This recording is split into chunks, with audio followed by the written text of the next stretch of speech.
स्वागत है दोस्तों स्टडी फॉर यूपीएससी में। हम लोग पॉलिटी में पार्ट 20 तक कर लिया था। अब ये पार्ट 21 है जिसमें मौलिक अधिकार अभी हम लोग कंटिन्यू कर रहे हैं और आज से शुरुआत होगी इसमें धार्मिक स्वतंत्रता का अधिकार। इससे पहले शोषण के विरुद्ध अधिकार हम लोगों ने पढ़ लिया था, स्वतंत्रता का अधिकार भी हम लोगों ने पढ़ लिया है और समानता का अधिकार भी पढ़ लिया है। तो धार्मिक स्वतंत्रता के अधिकार में टोटल 25, 26, 27 और 28 आर्टिकल हैं, ठीक है, जिसमें पहला नंबर आज हम देखने जा रहे हैं आर्टिकल नंबर 25।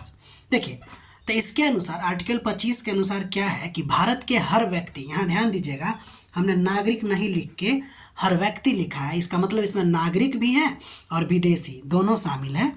दोनों को अंतःकरण की स्वतंत्रता और किसी भी धर्म को मानने, पालन करने और प्रचार करने की स्वतंत्रता है। यानी कि अगर पूछा जाएगा आर्टिकल 25 में क्या है, तो हम कहेंगे अंतःकरण की स्वतंत्रता है, साथ ही साथ धर्म को मानने, पालन करने और प्रचार करने का अधिकार है। ठीक, यहाँ ध्यान दीजिए कि जब आपको अंतःकरण की स्वतंत्रता कहा जा रहा है ना, तो इसमें आपको धर्म को मानने की भी स्वतंत्रता प्राप्त है और धर्म को न मानने की भी स्वतंत्रता प्राप्त है। ठीक, तो अगर कभी सेंटेंस में मिले कि आर्टिकल नंबर 25 में या धार्मिक स्वतंत्रता में धर्म को न मानने की भी स्वतंत्रता शामिल है, तो उसमें आंसर होगा यस। ठीक है, तो क्या आर्टिकल नंबर 25 जो है वो पूर्ण अधिकार है? तो हम लोग कहेंगे नहीं। हमारे संविधान में अधिकांश आर्टिकल ऐसे हैं जिसमें आपको सीमाएं दी गई है। आर्टिकल नंबर 25 में भी सीमाएं हैं, जैसे लोक व्यवस्था, नैतिकता और स्वास्थ्य के आधार पे आर्टिकल नंबर 25 में क्या किया जा सकता है, तो सीमा लगाया जा सकता है। ठीक, तो आर्टिकल नंबर 25 और इससे रिलेटेड सीमा आपने देख लिया। ठीक, आप इसका नोट बनाते रहिएगा। अब ध्यान दीजिए, आर्टिकल नंबर 25 में ये तो बात है ही, इसके अलावा आर्टिकल नंबर 25 में दो अन्य बात भी संविधान में स्पष्ट किए गए हैं। वो ये है कि सिखों द्वारा कृपान धारण करना जो है वो सिखों के धार्मिक आचरण का एक आवश्यक पक्ष है। ये आपको आर्टिकल नंबर 25 के अंतर्गत ही दिया गया है।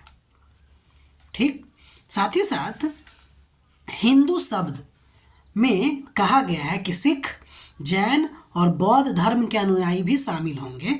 अर्थात इसका मतलब ये हुआ कि राज्य जिस तरह हिंदू मंदिरों को सभी के लिए खोलने की बाध्यता आरोपित कर सकता है, वैसे ही इन समुदायों के उपासना स्थल को भी जनता के सभी वर्गों के लिए खोलने का आदेश दिया जा सकता है।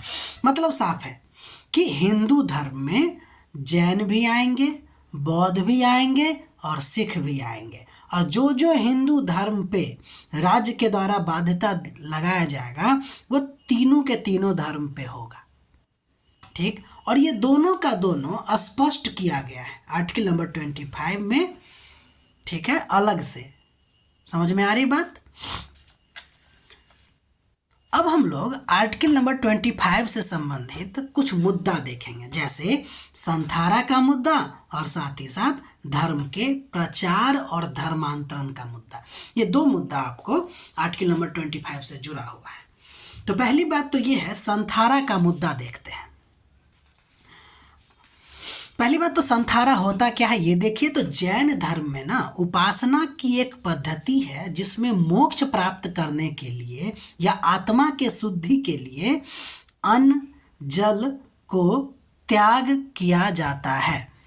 ठीक है, इसी को संलेखना विधि भी कहते हैं। ठीक है, तो इस बात को ध्यान रखिएगा। ठीक है, इसमें क्या किया जाता है, अन्न जल को त्याग कर मोक्ष की प्राप्ति किया जाता है।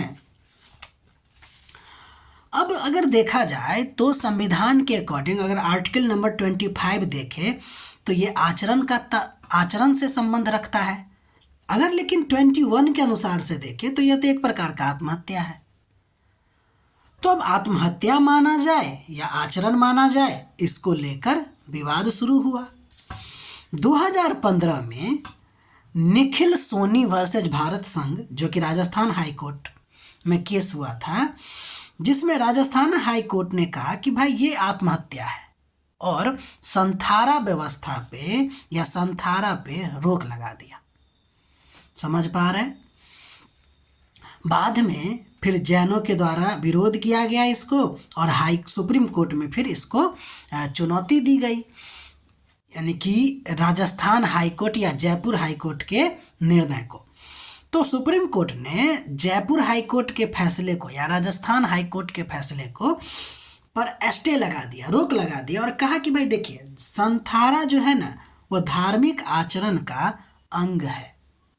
ठीक, जिस तरह सिखों को कृपान रखने का जो अधिकार है वो धार्मिक आचरण का अधिकार है, उसी तरह संथारा भी आपको आर्टिकल 21 के अनुसार आत्महत्या न होकर आर्टिकल 25 के अनुसार आचरण का एक पद्धति या तरीका है।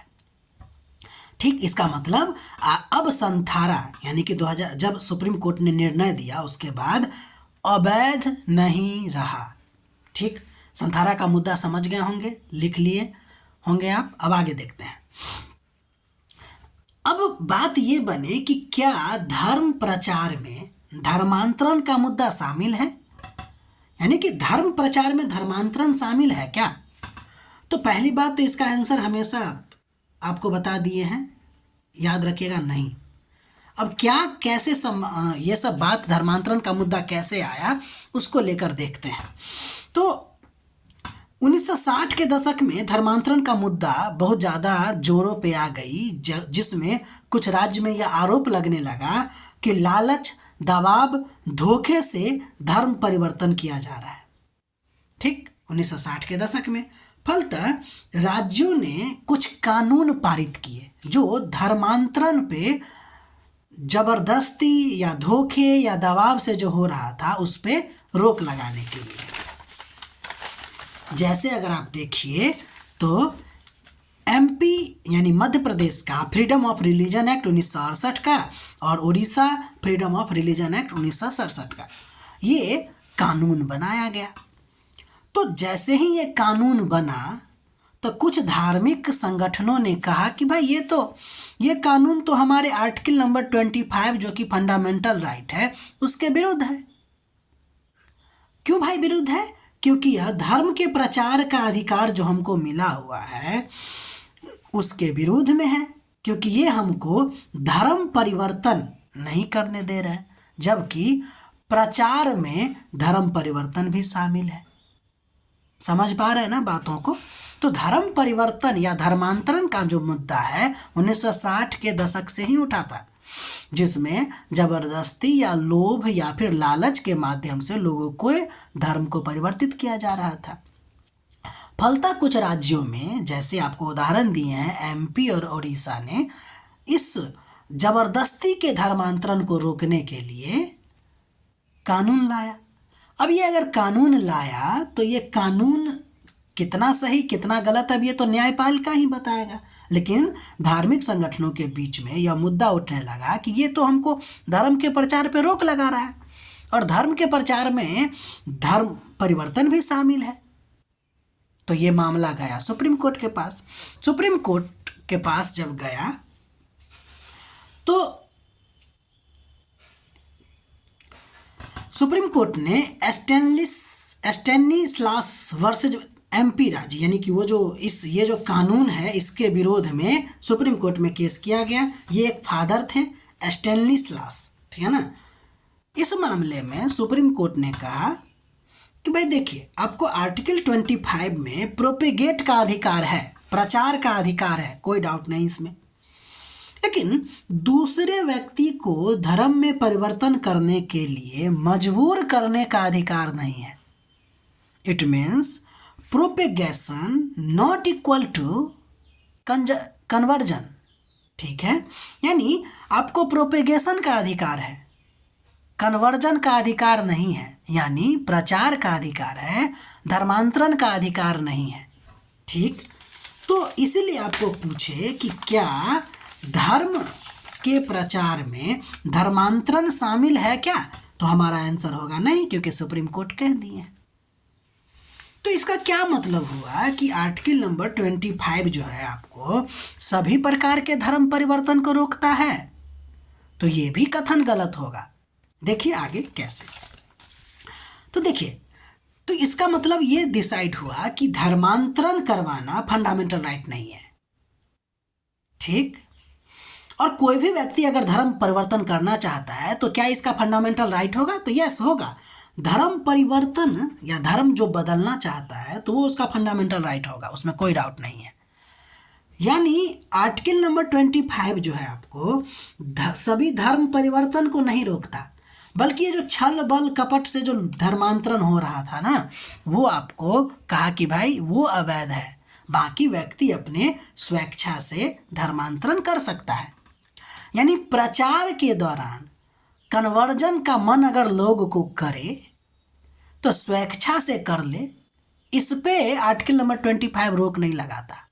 लेकिन धर्म प्रचार के दौरान अगर जबरदस्ती, छल बल, लोभ के द्वारा अगर धर्मांतरण किया जाता है तो वो आपको अवैध होगा, ठीक है। और साथ ही साथ ये जो एंटी कन्वर्जन लॉ सब था वो भी आपको वैध हो गया इसी के साथ, जैसे ही सुप्रीम कोर्ट ने ये निर्णय दिया, ठीक। तो ये हमने आर्टिकल नंबर 25 पढ़ा। अब हम लोग 26, 27 पढ़ेंगे। तो आज के लिए इतना ही, बाकी हम लोग मिलते हैं अगले वीडियो में। अगर आपको हमारा प्रयास अच्छा लग रहा है तो लाइक कीजिए, शेयर कीजिए, सब्सक्राइब कीजिए और अपना पढ़ाई करते रहिए। मिलते हैं अगले वीडियो में।